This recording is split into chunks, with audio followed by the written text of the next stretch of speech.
বন্ধুরা, আমি সবাইকে শুভেচ্ছা জানিয়ে শুরু করতে যাচ্ছি নতুন একটা রেসিপি আমি নিয়ে আপনাদের সামনে হাজির হলাম। আজকে আমি তৈরি করব লাজানিয়া আল ফর্নো। লাজানিয়া আল ফর্নো তৈরি করার জন্য আমি এখানে যে উপকরণগুলি রেখেছি সেটা বলে দিচ্ছি। এখানে আমি গরুর মাংসের কিমা রেখেছি 500 গ্রাম, আর এখানে সসটা তৈরি করার জন্য এখানে রেখেছি leek, celery root, carrots, onion, chop onion রেখেছি 250 গ্রাম, রোজমেরি অ্যান্ড গার্লিক। ব্যবহার করব টাইম, অরিগানো এবং টমেটো, টমেটো ইয়ানি টমেটো পিউরি 250 মিলিলিটার। তো সবচেয়ে প্রথম আমি যেটা করতে যাচ্ছি, কিমাগুলিকে এখানে ফ্রাই করে নিচ্ছি, সতে করে নিচ্ছি। দেখতে থাকুন। তো তেল ঢেলে দিলাম, ফ্রাই প্যানটা গরম হচ্ছে। এখন আমি ধীরে ধীরে এর মধ্যে কিমা মাংসটাকে ঢেলে দিয়ে ব্রাতেন করতে থাকবো। সেই পর্যন্ত বন্ধুরা সাথেই থাকুন। এবং এর জন্য আমি একটা আলাদাভাবে টমেটো সস তৈরি করব। সেই সসের মধ্যে যে উপকরণগুলি ব্যবহার করব সেটা আগেই বলে দিয়েছি। শুধু টমেটো এবং পাপরিকাটা বলিনি, গার্লিক এখানে আছে পাশেই, এই ফ্রেশ গার্লিক আমি ব্যবহার করব। সেই পর্যন্ত বন্ধুরা দেখতেই থাকে। ঘরে বসে অতিথি আপ্যায়নে ইটালিয়ান লাজানিয়া আল ফর্নো কী করে তৈরি করা যায় সেটাই আমি আপনাদের সামনে তুলে ধরছি। তার মধ্যে আমি ঢেলে দিচ্ছি আধা টিস্পুন ভেজিটেবল সল্ট, আধা টিস্পুন রেগুলার সল্ট, আধা টিস্পুন ব্ল্যাক পেপার। এখানে আমি দুটো সস বানাবো, একটা বলোনেজে সস আর একটা বিশামেল সস। এই দুটো সস দিয়েই আজকে আমার লাজানিয়া তৈরি হবে। অফকোর্স লাজানিয়া শিট যখন আমি তৈরি করব, এটাকে লেয়ার তৈরি করব, তখন আমি মসারেলা চিজেরও ব্যবহার করব। এখন যেটা করতে যাচ্ছি, আমি সস তৈরি করছি। তো এখন সবচেয়ে প্রথম পাত্রটা আমি গরম করে নিচ্ছি। দেখতেই পাচ্ছেন পাত্র গরম হচ্ছে। তেল, রসুন, পেঁয়াজ, এখানে অনেক কিছুই ব্যবহার করতে হয়, সেটা একবার আমি বলেছি, আবারও বলে দিচ্ছি। কিমা মাংসটা দিয়ে আমি যে সস তৈরি করছি, সেই সস তৈরি করার জন্য উপকরণগুলি যেটা আমি পাশে রেখেছি সেটা একবার আমি বলেছি। এখানে আমি ব্যবহার করছি 250 গ্রাম পেঁয়াজ কুচি, 50 গ্রাম রসুন, তারপর আমি ব্যবহার করব স্যালারি লিক, স্যালারি রুট এবং ক্যারট। হাফস আমি ব্যবহার করব rosemary, thyme, oregano, tomato, salt, paper, এইটুকুই। চিজ আমি ব্যবহার করব 500 গ্রাম, বাকি সবজি ব্যবহার করছি আমি 1 টেবিল স্পুন পাপরিকা পাউডার। এখন ঢেলে দিচ্ছি টমেটো বাটা, এখন ঢেলে দিচ্ছি রোজমেরি, টুমিয়ান অর্থাৎ থাইম, ঢেলে দিচ্ছি অরিগানো 1 টিস্পুন, আরও একটু টমেটো সস ঢেলে দিলাম, একটু কম হয়ে গেছে। 1 কাপ পানি।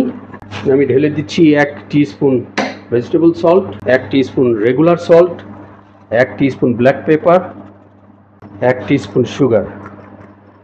এখন বন্ধুরা এটা আমি 1 ঘন্টার মতো রান্না করব, এর জন্য ঢেকে দিলাম। এখন যেটা তৈরি করতে যাচ্ছি বিশামেল সস, এটা লাজানিয়ার জন্য লাগবে। পাত্রটা আমি গরম করছি, এখানে বাটার ঢেলে দিলাম।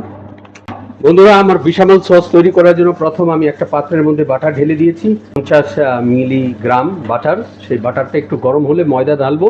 ময়দা ঢালার পর ধীরে ধীরে এর মধ্যে আমি স্টকটা ঢেলে দিব, যেটা আগে থেকেই তৈরি করে রেখেছিলাম। বাটারটা গরম হয়ে গেছে, এখন এর মধ্যে ঢেলে দিচ্ছি 1 সার্ভিস স্পুন সমান সমান ময়দা। ময়দাটা একটু গরম হয়ে গেলেই দেখতেই পাচ্ছেন খুব সুন্দর হচ্ছে ময়দাটা। বন্ধুরা, বিশামেল সস তৈরি করার জন্য আমি ব্যবহার করছি 1 সার্ভিস স্পুন সমান সমান ময়দা, 50 মিলিগ্রাম বাটার, সল্ট, পেপার, আধা কাপ হোয়াইট ওয়াইন, আর এই বড় কাপের 1 কাপ এখানে 50 মিলিলিটার ক্রিম এবং দুধ 50-50 আছে।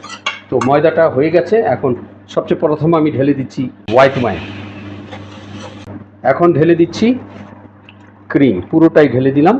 আধা teaspoon vegetable salt, black pepper, nutmeg powder. আমার বিশামেল সস অলমোস্ট শেষের দিকে, কিমার সস তৈরি হচ্ছে। বন্ধুরা দেখতেই পাচ্ছেন আমার বিশামেল সস ক্রিমি হয়ে গেছে। এখন অন্য একটা পাত্রের মধ্যে আমি লাজানিয়া শিটটাকে সিদ্ধ করে নিব। সেই পর্যন্ত বন্ধুরা সাথেই থাকুন। এখানে আমার লাজানিয়া শিট দেখতেই পাচ্ছেন, এটাকে আমি এখন সিদ্ধ করে নেব। বন্ধুরা দেখতেই পাচ্ছেন লাজানিয়া শিট, আমি এটাকে সিদ্ধ করে নেব। এখানে পানি রেখেছি, এইদিকে আমার সস তৈরি হচ্ছে বলোনেজের জন্য। পানির মধ্যে আমি 1 চামচ লবণ ঢেলে দিলাম এবং ধীরে ধীরে লাজানিয়া শিটগুলি আমি ঢেলে দিচ্ছি। আমি এটাকে পুরোপুরি পাকাচ্ছি না। এবং নেক্সট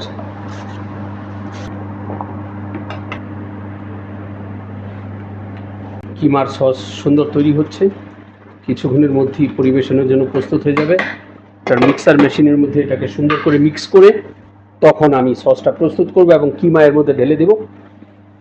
পরবর্তীতে এটাকে কিছুক্ষণের জন্য রান্না করব। পরবর্তীতে ধীরে ধীরে একের পর এক শিটগুলি রেখে তার উপরে কিমা দিয়ে তারপরে চিজ দিয়ে এটাকে লেয়ার তৈরি করব। 4টা লেয়ার তৈরি করব। পরবর্তীতে উপরে চিজ দিয়ে এটাকে আমি বেক করব। বেক করার পরই পরিবেশনের জন্য প্রস্তুত হয়ে যাবে। আজকে বন্ধুরা আমি আরও কিছু খাবার তৈরি করব। Stuffing chicken breast with spinach and chicken দিয়ে আমি এটাকে স্টাফ করব। লাঙ্গুইনি নুডল, এবং আমি তার সাথে ব্যবহার করব একটা সুন্দর সস তৈরি করব। আর 5 থেকে 7 মিনিটের মধ্যেই আমার সসটা প্রস্তুত হয়ে যাবে এবং সেটাকে কিছুক্ষণের জন্য আমি আবার কিমা মাংস দিয়ে রান্না করব। পরবর্তীতে একের পর এক লাজানিয়া শিট ঢেলে লেয়ার করে এটাকে বাক ওভেনে দিয়ে বাক করব। সেই পর্যন্ত সাথেই থাকুন। আর একটু পানি ঢেলে দিচ্ছি। বন্ধুরা আমার সসটা প্রস্তুত হয়ে গেছে। এখন এই বড় একটা জগে ঢেলে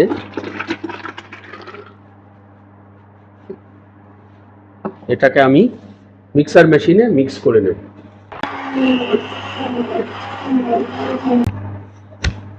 সো আরও একটু মিক্স করতে হবে, আরও একটু ফাইন করতে হবে।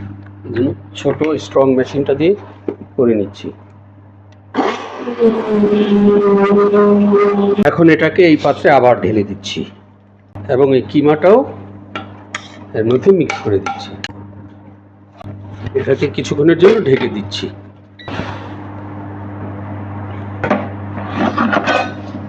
এর মধ্যে আমি কিমা মাংসটা মিক্স করে নিচ্ছি। এটাকে এখন আমি মিক্স করে নিচ্ছি বিশামেলের সাথে। প্রথম শিটটাকে রাখার জন্য আমি একটু ক্রিম ঢেলে দিয়ে ভিজিয়ে নিলাম। এখানে 3টা করে শিট যাবে। প্রথম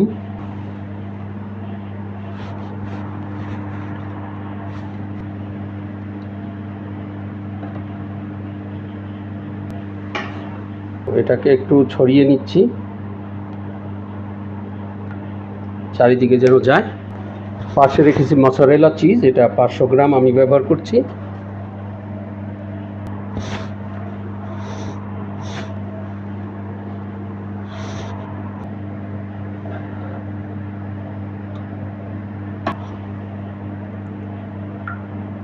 দিচ্ছি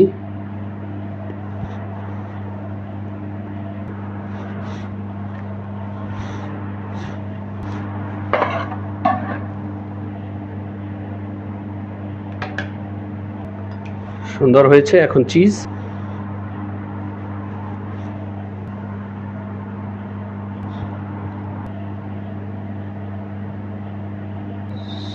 চিজ ঢেলে দিচ্ছি। সো বন্ধুরা দেখতেই পাচ্ছেন আমার লাজানিয়া শেষ হয়ে গেছে। এখন এটাকে আমি 40 মিনিটের জন্য বাক ওভেনে বেক করব। সেই পর্যন্ত সাথেই থাকুন। পরবর্তীতে সুন্দর একটা প্লেট তৈরি করে আপনাদেরকে আমি দেখাবো কি করে আমরা পরিবেশন করে থাকি। বন্ধুরাই দেখতে পাচ্ছেন বাক ওভেনের মধ্যে আমি ঢুকিয়ে দিয়েছি। এখন বেক হচ্ছে, এটা 45 মিনিট লাগবে। সেই পর্যন্ত সাথেই থাকুন। সো বন্ধুরা দেখতেই পাচ্ছেন আমার লাজানিয়া আল ফর্নো পরিবেশনের জন্য প্রস্তুত। ঠিক এইভাবেই আমরা পরিবেশন করে থাকি, এটাকে অন্য একটা প্লেটে ঢেলে। তো যদি রেসিপিটা ভালো লাগে লাইক ও শেয়ার করতে ভুলবেন না। সেই পর্যন্ত সবাই ভালো থাকবেন এবং সুস্থ থাকবেন। সো বন্ধুরা দেখতেই পাচ্ছেন আমার লাজানিয়া আল ফর্নো কি সুন্দর প্রস্তুত হয়েছে। ঠিক এইভাবেই আমরা সাধারণত পরিবেশন করে থাকি ছোট্ট একটা প্লেটের মধ্যে। যদি রেসিপিটা ভালো লাগে লাইক ও শেয়ার করতে ভুলবেন না। সেই পর্যন্ত সবাই ভালো থাকবেন এবং সুস্থ থাকবেন।